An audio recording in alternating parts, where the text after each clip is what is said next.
Beliau juara umum, tapi qadarullah ternyata beliau justru nggak diterima. Oh ya Allah, teman-temannya udah pada masuk kuliah, ya, udah pada ikut ospek, udah mulai kuliah. Setelah itu beliau kemudian kembali ke kampung, ngangon. Tapi ternyata setelah 1,5 bulan teman-temannya kuliah dapat kabar bahwa beasiswa Monbusho dari pemerintah Jepang dibuka. Teman-temannya diajak pada ragu lagian udah kuliah 1,5 bulan. Akhirnya beliau daftar dan gak banyak saingan, kata beliau.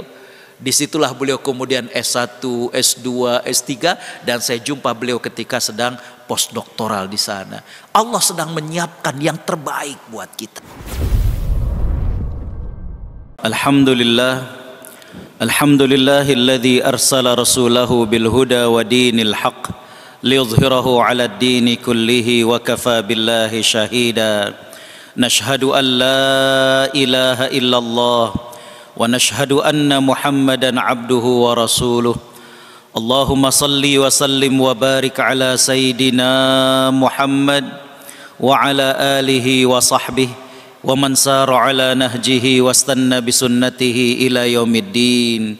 Qala Allahu 'azza wa jalla fi kitabihil karim, a'udzu billahi minasyaitonir rajim, innama yuwaffas sabiruna ajrahum bighairi hisab. Sadaqallahul azim. Hadirin hadirat para perindu surga Allah Subhanahu wa taala, tentunya tiada kata yang pantas kita lantunkan di pagi hari ini melainkan ucapan syukur alhamdulillah. Betapa sayangnya Allah kepada kita, betapa banyaknya nikmat dan karunia yang Allah limpahkan kepada kita. Pagi ini kita diingatkan tentang berharganya umur dan hidup yang Allah berikan kepada kita. Allah Subhanahu wa taala berfirman, a'udzu billahi minasyaitonir rajim, awalam nu'ammirkum ma yatadzakkaru fihi man tadzakkar, yang artinya, bukankah kami telah memanjangkan umur kalian yang cukup bagi kalian untuk merenung, bagi yang mau merenungkan. Baru saja kita dihadapkan dengan hakikat kematian. Kita tidak takut mati, tapi kita juga tidak boleh meminta mati.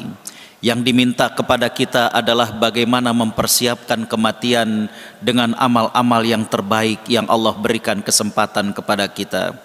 Allah juga masih memberikan nikmat sehat. Allah masih menetapkan iman dan Islam di hati kita. Kita berharap dan berdoa mudah-mudahan Allah memberikan istiqamah kepada kita dan kelak mewafatkan kita dalam keadaan husnul khatimah. Amin ya rabbal alamin.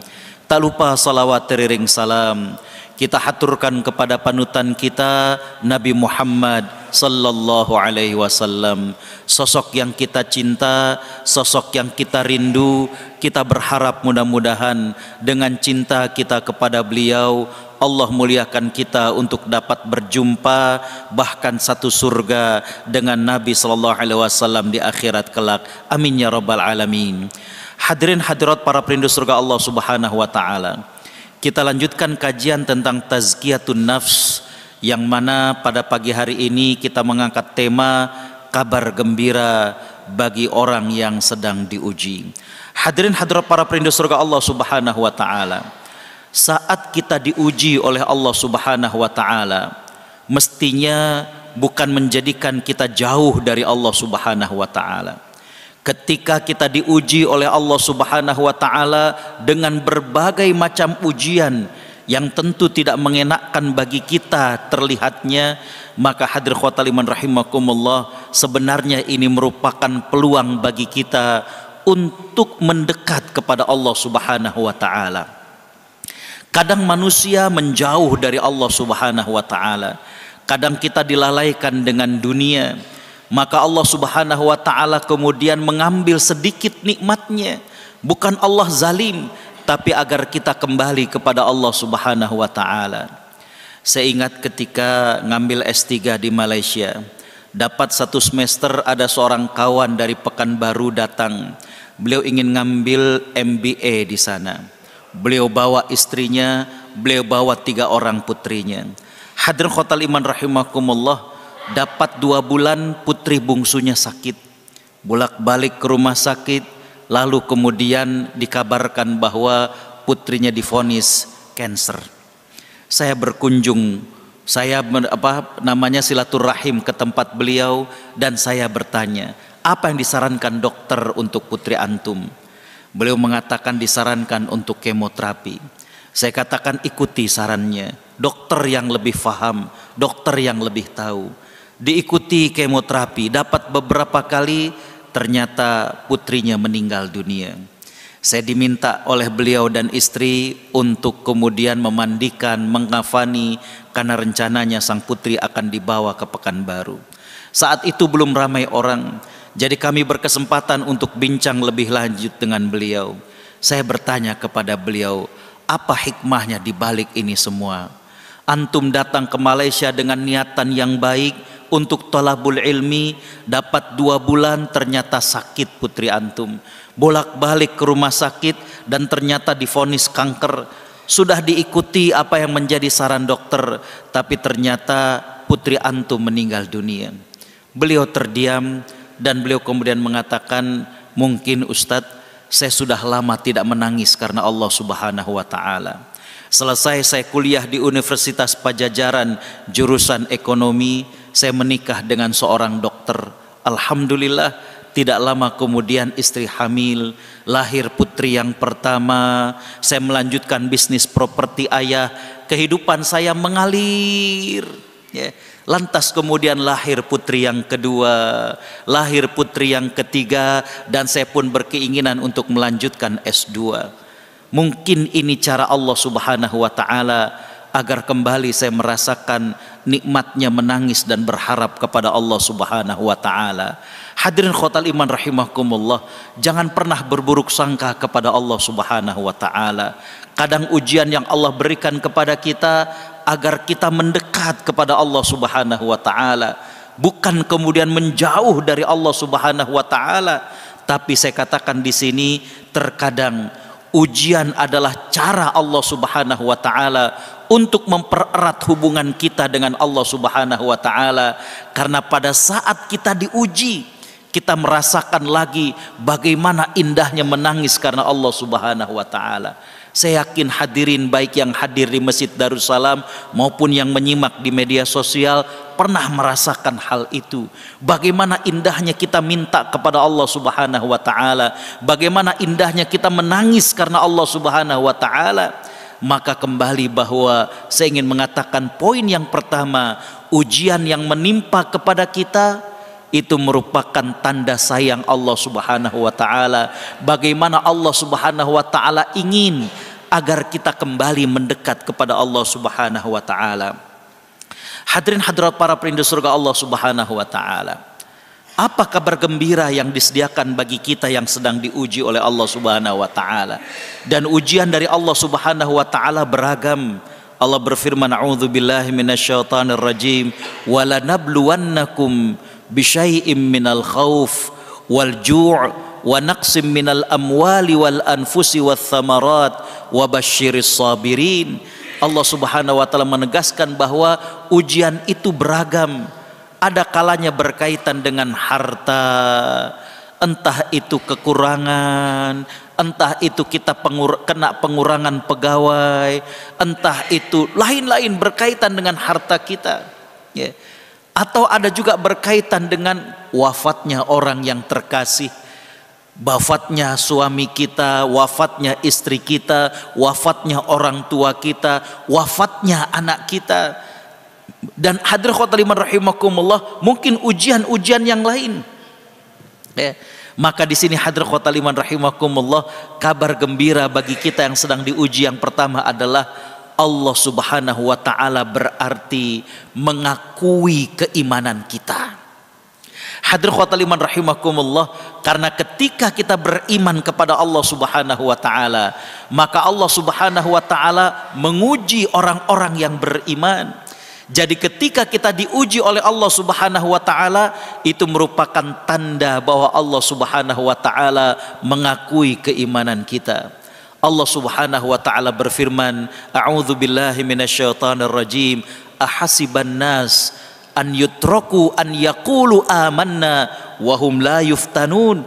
Apakah manusia mengira bahwa mereka akan dibiarkan begitu saja mengatakan kami beriman, sedangkan mereka tidak diuji? Walaqad fatanna alladzina min qablikum, sungguh kami telah menguji orang-orang sebelum kalian. Fala ya'lamanna alladzina sadaqu wa la ya'lamanna al-kadzibin. Maka dengan ujian tersebut kami mengetahui manakah orang-orang yang jujur dengan ucapannya dan manakah orang-orang yang ternyata berdusta dengan ucapannya. Jadi ketika Allah menguji kita, berarti Allah mengakui keimanan kita. Allah subhanahu wa ta'ala mengakui bahwa kita mengatakan orang yang beriman. Tinggal bagaimana kemudian kita jujur tidak dengan apa yang kita ucapkan. Hadirin khotaliman rahimakumullah, kita lihat bagaimana sahabat-sahabat Nabi sallallahu alaihi wasallam diuji oleh Allah subhanahu wa ta'ala. Bagaimana Ammar bin Yasir radhiyallahu an. Hadirin khotaliman rahimakumullah, istri beliau yaitu Sumayyah adalah wanita yang pertama kali gugur di dalam dakwah Islam. Allah uji kepada para sahabat. Hadirin khotaliman rahimakumullah, baik ujian oleh orang tua mereka, ujian daripada majikan ataupun daripada pemilik mereka. Hadirin khotaliman rahimakumullah, yang pasti adalah bahwa ketika Allah menguji kita, berarti Allah mengakui daripada keimanan kita. Ada sebuah nasihat dari Luqman Al-Hakim. Saya lebih sependapat bahwa Luqman ini adalah seorang yang memiliki hikmah. Jadi terjadi perbedaan pendapat. Ada yang mengatakan bahwa beliau adalah nabi tapi bukan rasul, tapi ada juga yang mengatakan beliau adalah seorang manusia yang memiliki kalimat-kalimat penuh hikmah. Beliau pernah mengatakan kepada anaknya, ya bunayya, adz-dzahab wal fiddah yuhtabar. Beliau mengatakan bahwa sesungguhnya emas dan perak yukhtabarani, bagaimana diuji keaslian daripada emas dan perak itu. Wal mu'minu yukhtabar bil bala, sedangkan orang-orang yang beriman diuji bagaimana keimanannya itu dengan ujian dari Allah subhanahu wa ta'ala. Hadirin khotaliman rahimakumullah, kita belajar materi-materi keislaman di masjid yang megah ini. Tapi ujiannya, hadirin khotaliman rahimakumullah, bisa dalam kehidupan kita sehari-hari. Kita belajar tentang sabar, kita belajar tentang syukur, kita belajar tentang hal-hal yang lain. Maka pada saat kehidupan sehari-hari, Allah uji diri kita. Allah uji bagaimana dengan rumah tangga kita, Allah uji dengan anak kita, Allah uji dengan istri kita, Allah uji dengan orang tua kita. Hadirin khotaliman rahimakumullah, kembali bahwa ketika kita diuji oleh Allah subhanahu wa ta'ala, berarti Allah mengakui keimanan kita. Cuma Allah ingin membuktikan jujur ataukah tidak kita mengatakan kita orang yang beriman. Dan akan terlihat kualitas seseorang ketika dia diuji. Kalau ada mobil di garasi, bagus. Tapi bagaimana kita tahu bahwa mobil tersebut memang memiliki kekuatan, bagaimana memiliki kecepatan, memiliki fasilitas dan lain sebagainya ketika sudah keluar dari garasi. Bagaimana kemudian diuji mobil tersebut. Begitu juga dengan seorang yang mengatakan dirinya beriman. Allah uji hal ini. Ada yang diuji dengan orang yang terdekat dengan dirinya.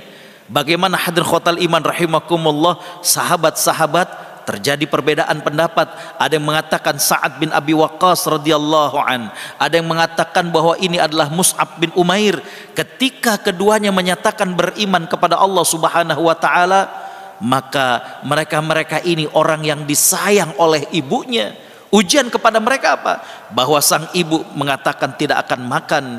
Tapi kita lihat bagaimana para sahabat ini, mereka mengatakan, wahai ibunda, seandainya engkau memiliki 1000 nyawa dan telah hilang satu persatu nyawa tersebut, dan tinggal satu yang saat ini bersemayam dalam dirimu, dan engkau meminta kepadaku untuk kemudian meninggalkan daripada agama ini, aku tidak akan meninggalkannya. Allah subhanahu wa ta'ala menurunkan firman-Nya, a'udzu billahi minasyaitonir rajim, wa in jahadaka ala an tusyrika bi syai'an fala tuti'huma wa sahibhuma fid dunya ma'rufa. Dan apabila kedua orang tua kalian memaksa kalian untuk menyekutukan aku dengan yang lainnya, jangan taati keduanya, tapi pergaulilah mereka dengan pergaulan yang baik.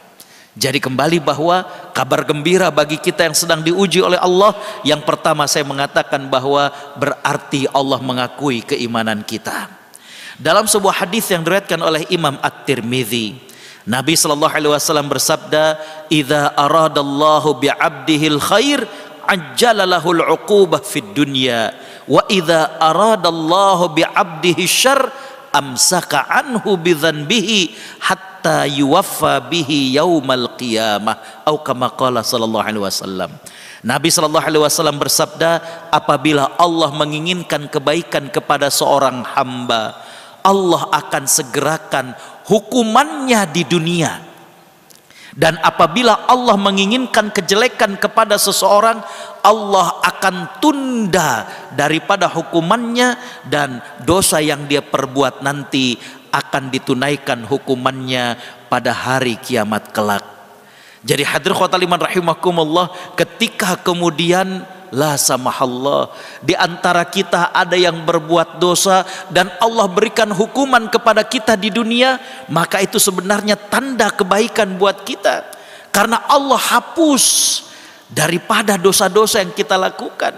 Hadirin khotbah liman rahimakumullah, tapi ada orang yang berbuat dosa tidak mendapatkan hukuman di dunia, ini sebenarnya adalah keburukan buat dirinya. Karena apa? Allah akan tangguhkan baginya nanti di akhirat kelak. Tentu hadir khotaliman rahimakumullah, bagaimana ta'jilul uqubah, menyegerakan hukuman di dunia ini jauh lebih ringan. Ketika hadir khotaliman rahimakumullah, Allah subhanahu wa ta'ala berikan kepada kita atas apa yang kita lakukan, bagaimana mungkin dengan kesehatan kita. Allah tegur kita berkaitan dengan harta kita, Allah tegur kita berkaitan dengan jabatan kita, Allah tegur kita berkaitan dengan berbagai macam hal.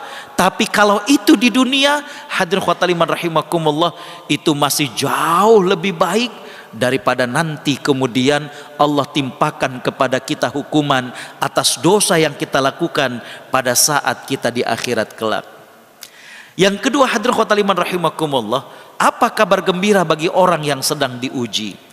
Kabar gembira yang kedua adalah janji surga bagi orang-orang yang diuji oleh Allah subhanahu wa ta'ala. Orang yang sedang diuji adalah orang yang sedang dijanjikan surga oleh Allah subhanahu wa ta'ala.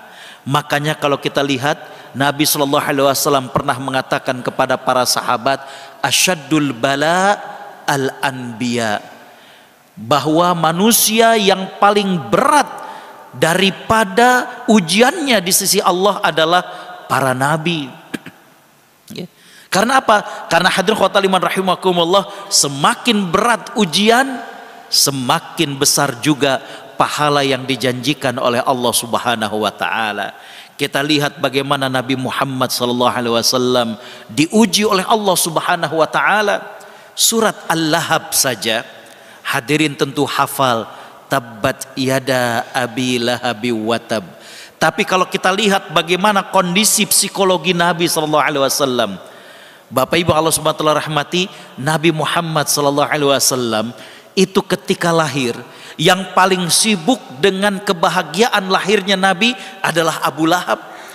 Karena Abu Lahab merupakan saudara daripada sang ayah Abdullah, dan orang yang terdekat di antara saudara kandung dari sang ayah. Bagaimana Abu Lahab juga adalah orang yang mencarikan ibu susu buat Nabi sallallahu alaihi wasallam. Dicarikan wanita dari desa untuk kemudian menyusui Nabi sallallahu alaihi wasallam. Bapak Ibu bisa bayangkan, paman yang paling dekat dengan sang ayah, paman yang begitu banyak berkorban harta buat dirinya, ternyata pada saat kumpul di Bukit Sofa, dan Nabi sallallahu alaihi wasallam kemudian bertanya kepada masyarakat, hai masyarakat sekalian, kalau aku katakan bahwa di belakang bukit ini ada pasukan, apakah kalian akan percaya kepada diriku? Bapak Ibu Allah Subhanahu wa taala rahmati, kota Mekah itu bukan daerah perhutanan.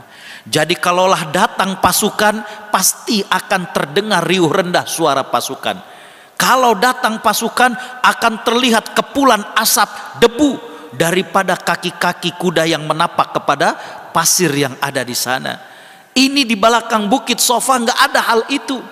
Tapi masyarakat ketika ditanya oleh Nabi Shallallahu Alaihi Wasallam, kalau aku katakan di belakang bukit ini ada pasukan, percaya nggak kalian? Ternyata mereka mengatakan, ma jarabna alaika kadziban. Mereka nggak mengatakan kami percaya, tapi mereka mengatakan kami belum pernah merasakan engkau berdusta. Artinya mereka percaya-percaya saja dengan apa yang Nabi sampaikan. Baru kemudian Nabi mengatakan, ketahuilah bahwa sesungguhnya aku adalah utusan Allah Subhanahu wa taala. Nggak bisa ngomong mereka.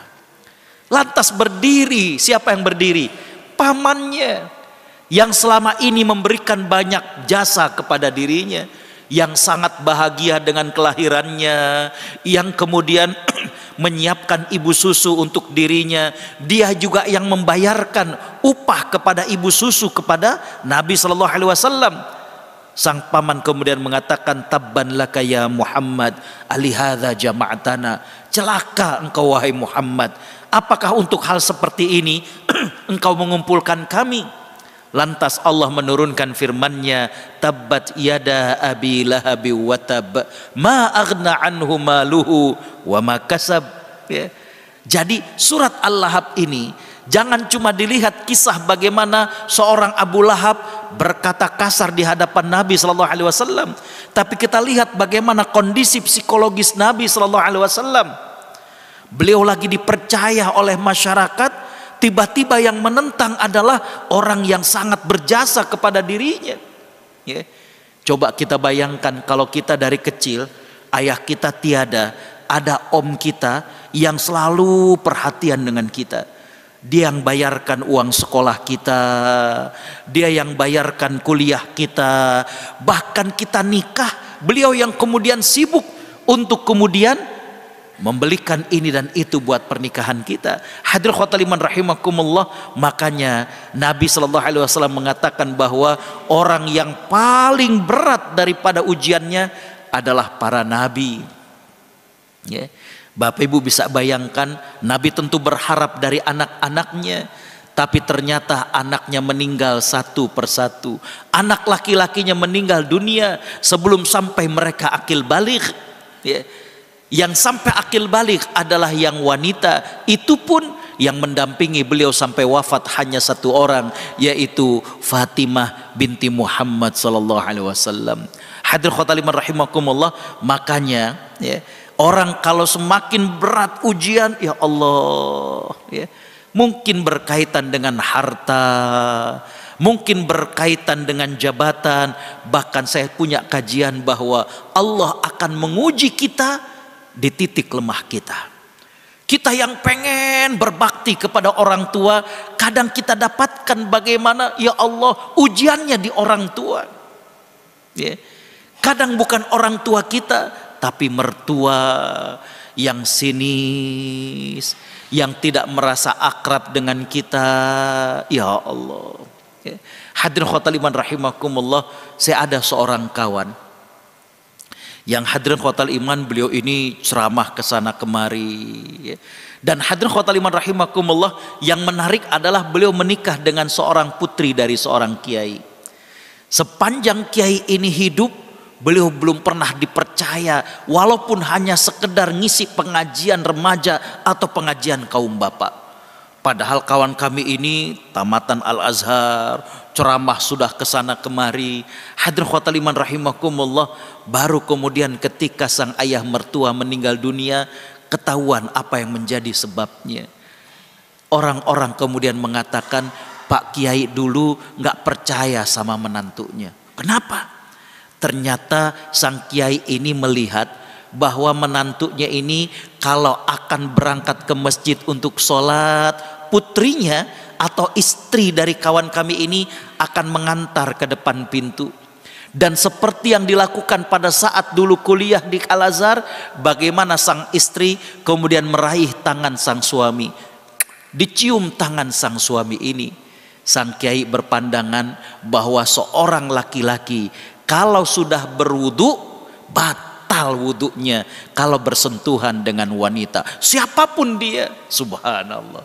Mungkin bagi kita terlihat masalah ini sederhana, tapi hadirin khotaliman rahimakumullah, sang kiai berpandangan bahwa dia nggak pernah sah sholatnya, maka nggak pernah dipercaya untuk ngisi pengajian di pesantren yang dia emban.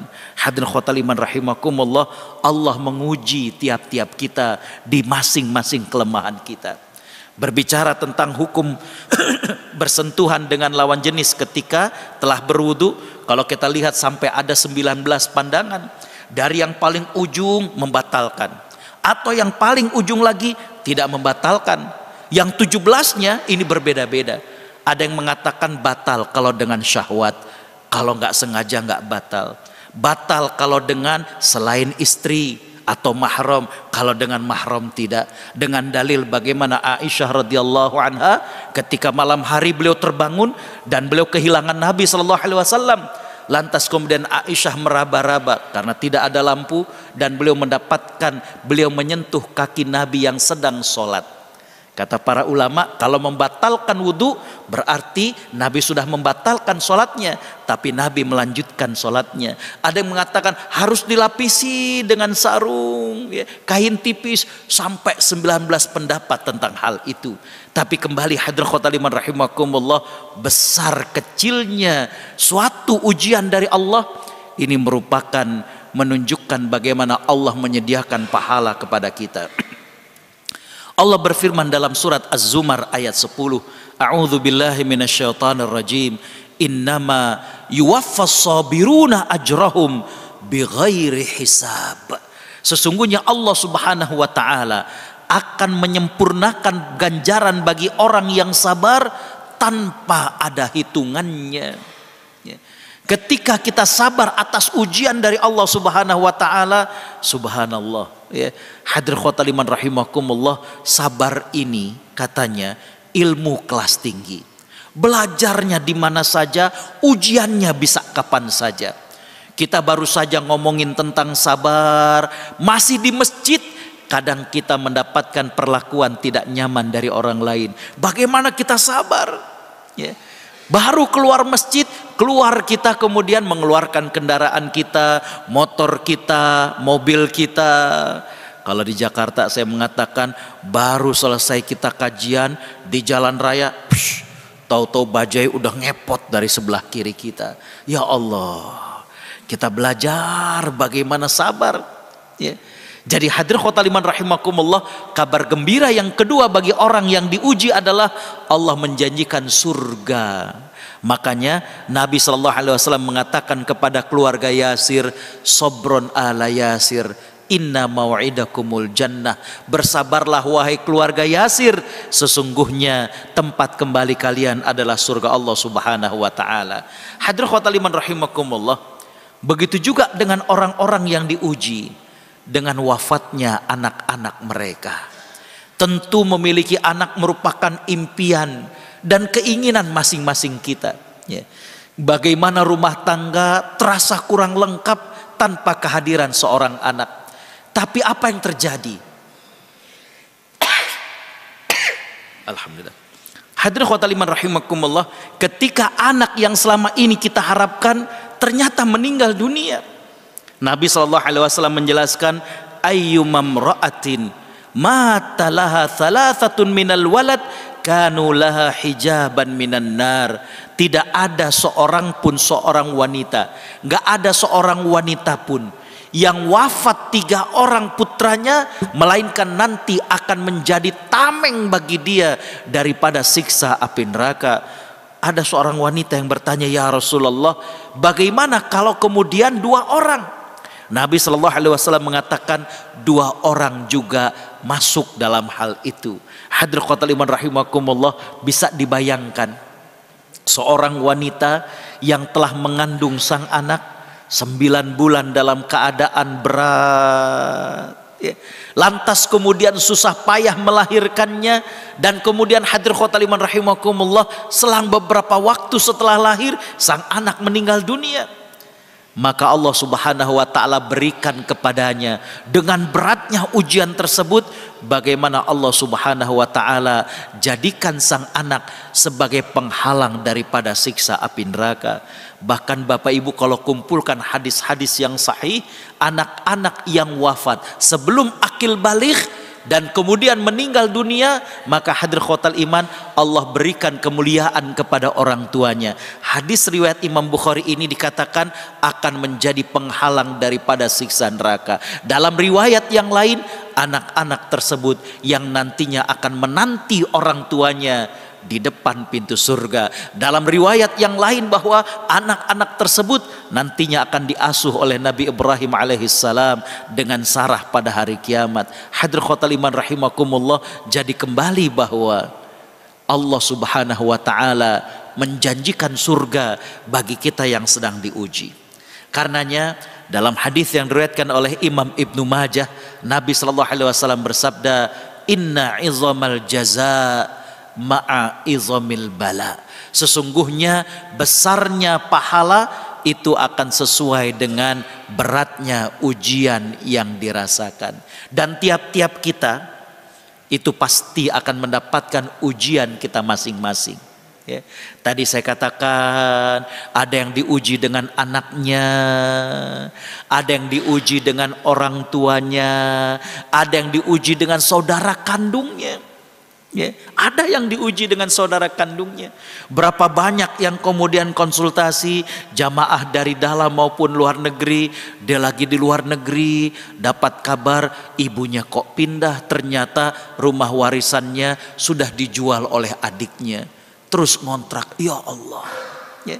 Hadratul iman rahimakumullah, ada yang diuji dengan saudaranya, ya. Bagaimana tidak akrab dengan istrinya, sudah berusaha baik.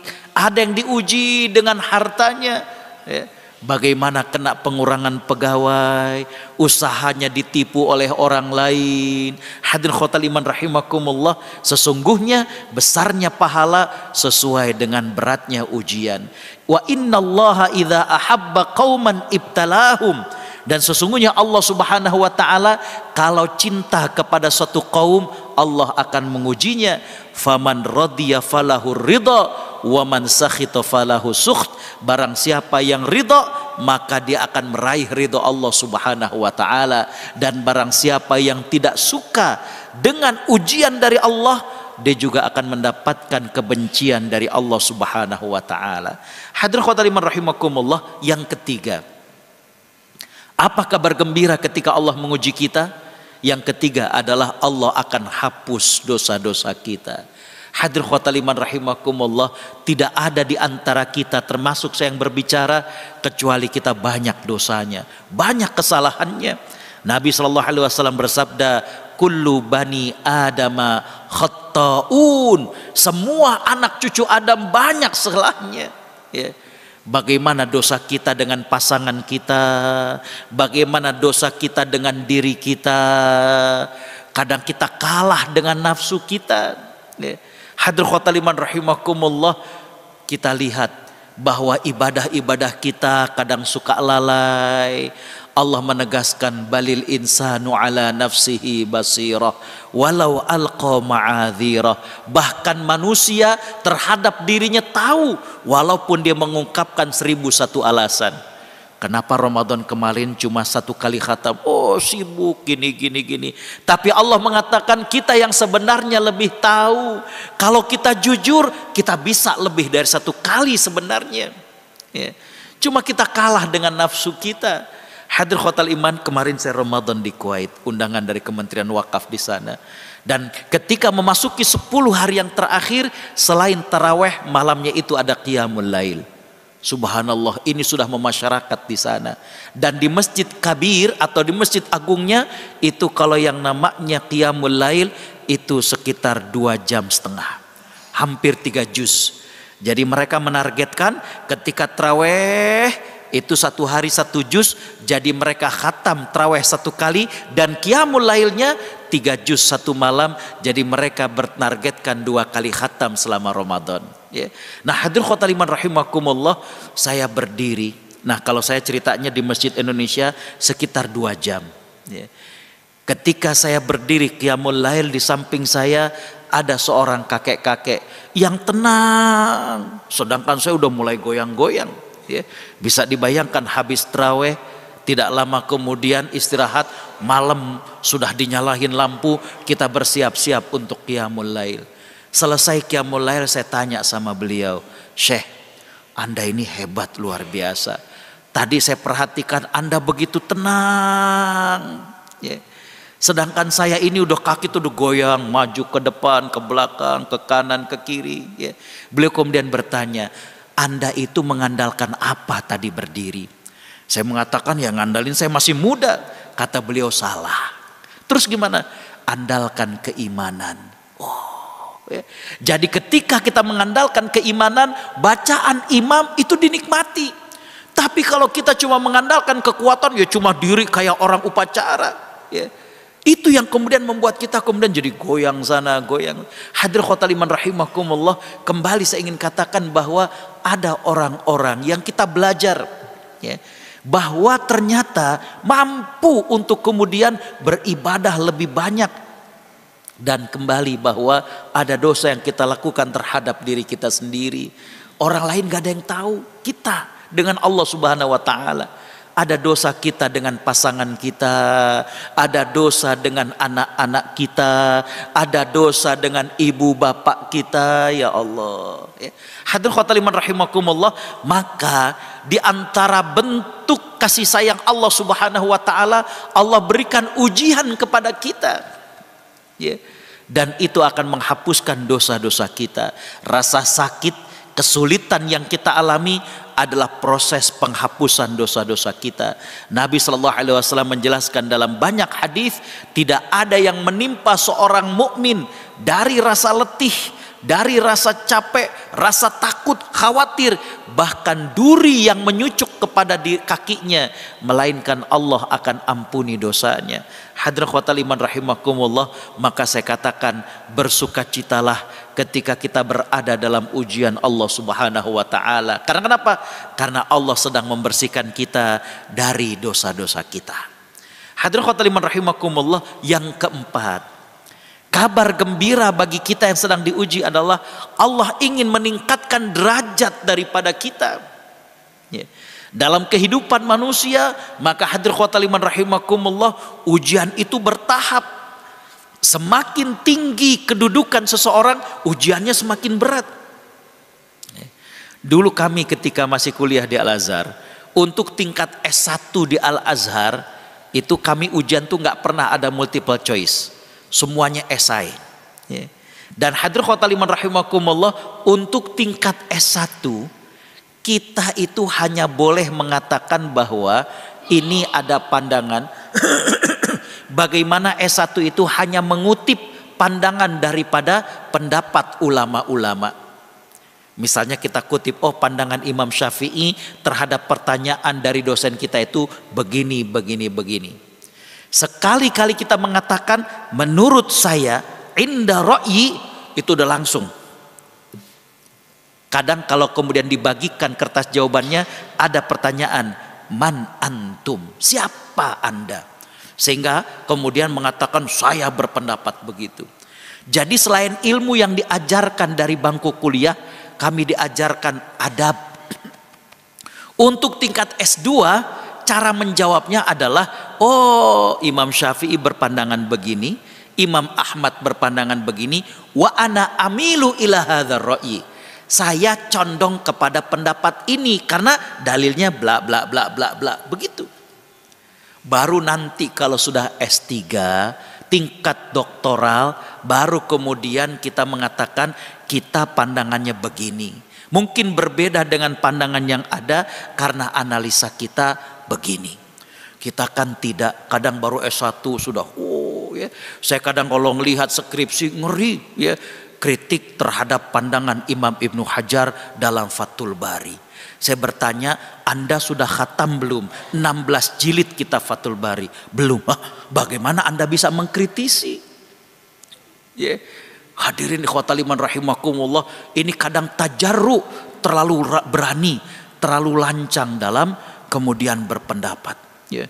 Bahkan kemudian bagaimana studi kritis terhadap pandangan dua orang imam. Hadirin khotul iman rahimakumullah, kembali saya katakan bahwa semakin tinggi seseorang, ujiannya juga semakin tinggi. Ya. Ketika kita S2, S3 ada namanya imtihan syamil. Kalau di kita kayak semacam ujian komprehensif. Ya. Kita diminta datang ke tata usaha sehari sebelum ujian. Hadirin khotul iman rahimakumullah, kita hanya dikasih 2 lembar fotokopian. 2 lembar fotokopian. Nggak tahu dari kitab apa.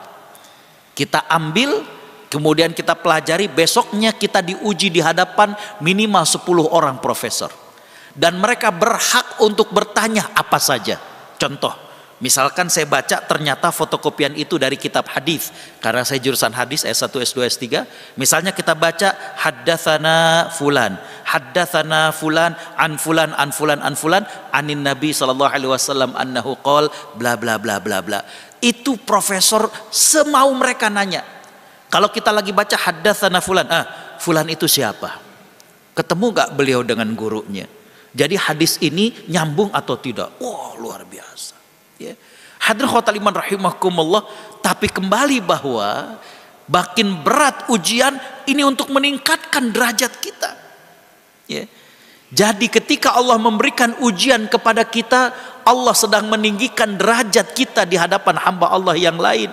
Maka hadirin khotul iman rahimakumullah, walaupun secara pandangan manusia kita sedang terpuruk, tapi sebenarnya Allah ingin mengangkat diri kita. Ya. Ada yang diuji tadi saya katakan dengan harta. Ya, ya Allah, kita lihat kadang kesian. Ya. Orang tuanya kerjanya harus sangat-sangat keras. Tapi hadirin khotul iman rahimakumullah, ternyata Allah sedang mengangkat derajatnya. Bagaimana hadirin khotul iman rahimakumullah, anaknya bisa hafal Al-Quran. Subhanallah. Ya. Jadi kadang ujian di hadapan manusia terlihat seperti sesuatu yang rendah, terpuruk. Tapi Allah ingin mengangkat derajatnya dengan cara yang lain. Subhanallah. Ya. Saya pernah diundang ke Bali. Teman-teman di sana ingin memperluas masjid dan mereka mengadakan fundraising. Sebelum saya ceramah, sebelum saya mengajak jamaah untuk sedekah, dipanggil seorang anak untuk tasmi', memperdengarkan hafalan Qur'annya. Ketika datang maju ke depan, anaknya masih kecil, bajunya sederhana, nggak bawa mushaf. Saya bilang, wah paling dia cuma memperdengarkan surat-surat pendek. Ternyata tidak. Yang dia perdengarkan hafalan surat Yusuf, makhorijul hurufnya bagus, ya. Hafalannya mutqin, nggak ada salahnya. Ya. Selesai dia duduk kembali, MC sepertinya faham apa yang jadi pertanyaan kita. MC kemudian mengatakan, Bapak Ibu yang baru saja memperdengarkan hafalannya itu namanya Yusuf. Ternyata namanya juga Yusuf. Kelas 6 SD dan sudah hafal Quran. Subhanallah. Kelas 6 SD biasa di Bali udah hafal Quran. Ya. Sebelum saya ceramah, ketika saya dipanggil saya hampiri mejanya. Karena modelnya kayak round table begitu. Ya, saya hampiri, saya lihat kayaknya ini bapaknya. Saya bilang, Mas, masukin Yusuf ke pesantren. Saya pengen Yusuf jadi ulama. Bapak Ibu bisa bayangkan, kelas 6 SD biasa di Bali dan sudah hafal Quran. Yang menarik bapaknya nggak merespon dengan gembira, biasa aja. Ya. Selesai ceramah saya panggil panitia, Mas ini. Tadi saya bilang sama ayahnya Yusuf, saya minta agar Yusuf dimasukkan ke pesantren, kok bapaknya nggak gembira? Apa kata panitia? Maaf Pak Kiai, ayahnya Yusuf kerjanya cuma tour guide. Oh, udah, saya paham. Apa kira-kira? Biaya. Ya. Sebelum saya pulang, saya kemudian minta ke panitia ketemu dengan orang tuanya. Saya bilang, Mas, masukin Yusuf ke pesantren. Nanti dananya saya yang cari di Jakarta. Baru beliau nangis. Ya. Jadi hadirin khotul iman rahimakumullah, terlihat dalam pandangan manusia terpuruk. Ya. Kadang dapat uang kalau ada tamu diantar sebagai tour guide. Tapi ternyata Allah ingin meninggikan derajat. Coba kita lihat yang ikut acara Hafiz Al-Quran dalam acara televisi. Kadang orang tuanya tukang beca, kadang orang tuanya ini, subhanallah. Allah sedang mengangkat derajat. Jadi ketika Allah sedang menguji kita, sebenarnya Allah ingin meninggikan derajat kita di hadapan manusia. Ini cara Allah Subhanahu wa taala untuk memuliakan kita. Ya. Hadirin khotaliman rahimakumullah. Dalam sebuah ungkapan, ya, dikatakan berkaitan dengan hadis yang tadi diriwayatkan oleh Imam At-Tirmidzi. Disampaikan wa idza azumatil mihnah kana dzalika lil mu'mini salih sababan li'uluwid darajah wa azimil ajr. Ya. Dikatakan cobaan semakin berat yang menimpa seorang mukmin yang saleh ini adalah untuk meninggikan derajatnya dan agar dia mendapatkan ganjaran yang besar. Makanya kita lihat cobaan yang paling berat itu para nabi, kemudian orang-orang soleh setelahnya. Hadirin khotaliman rahimakumullah, Imam Al-Munawi mengatakan, barang siapa yang menyangka bahwa seorang hamba apabila diuji dengan ujian yang berat itu adalah kehinaan, sungguh akalnya telah hilang dan hatinya telah buta. Kata beliau, berapa banyak orang soleh yang mendapatkan ujian yang menyulitkan. Kata beliau, lihat Nabi Yahya bin Zakaria, bagaimana khulafa ar-rasyidin yang 3 itu terbunuhnya Husain, bagaimana Ibnu Zubair, bagaimana Imam Abu Hanifah, bagaimana Imam Malik, bagaimana Imam Ahmad. Ini merupakan ujian dari Allah Subhanahu wa taala. Yang terakhir, yang kelima adalah ujian yang menimpa kepada kita. Kabar gembiranya adalah ini persiapan untuk kebaikan yang Allah rencanakan. Saat Allah menguji kita, saya mengatakan tanda bahwa Allah sedang menyiapkan kebaikan buat hidup kita. Allah sedang menyiapkan kebaikan walaupun kita tidak tahu. Ya. Hadirin khotaliman rahimakumullah. Jadi setiap kesulitan yang kita hadapi adalah langkah menuju kebaikan yang Allah siapkan buat kita. Dalam sebuah hadis yang diriwayatkan oleh Imam Ahmad, Nabi Shallallahu Alaihi Wasallam bersabda, menakjubkan seorang mukmin karena tidaklah Allah Subhanahu Wa Taala menentukan satu perkara melainkan itu yang terbaik buat dirinya. Kelihatannya tidak mengenakkan, tapi Allah sedang menyiapkan sesuatu yang terbaik buat diri dia. Saya pernah cerita di sini, berjumpa dengan seorang mahasiswa Indonesia di Jepang. Beliau postdoc di sana. Awalnya beliau itu asal Pati. Jadi di sekolahnya itu yang jadi obsesi mereka itu bisa kuliah ke UGM. Beliau juara umum, tapi qadarullah ternyata beliau justru nggak diterima. Oh ya Allah, teman-temannya udah pada masuk kuliah, ya, udah pada ikut ospek, udah mulai kuliah. Setelah itu beliau kemudian kembali ke kampung, ngangon. Tapi ternyata setelah 1,5 bulan teman-temannya kuliah dapat kabar bahwa beasiswa Monbusho dari pemerintah Jepang dibuka. Teman-temannya diajak pada ragu lagian udah kuliah 1,5 bulan. Akhirnya beliau daftar dan gak banyak saingan kata beliau. Disitulah beliau kemudian S1, S2, S3 dan saya jumpa beliau ketika sedang postdoktoral di sana. Allah sedang menyiapkan yang terbaik buat kita. Ya, kelihatannya memang terpuruk. Coba bisa dibayangkan juara umum malah yang nggak dapat kuliah negeri. Ya, tapi ternyata itu cara Allah Subhanahu Wa Taala untuk meninggikan derajatnya. Hadirin khotaliman rahimakumullah, kita tutup dengan sama-sama membaca tasbih kafaratul majlis. Subhanaka Allahumma wa bihamdika asyhadu an la ilaha illa anta astaghfiruka wa atubu ilaik. Wassalamualaikum warahmatullahi wabarakatuh.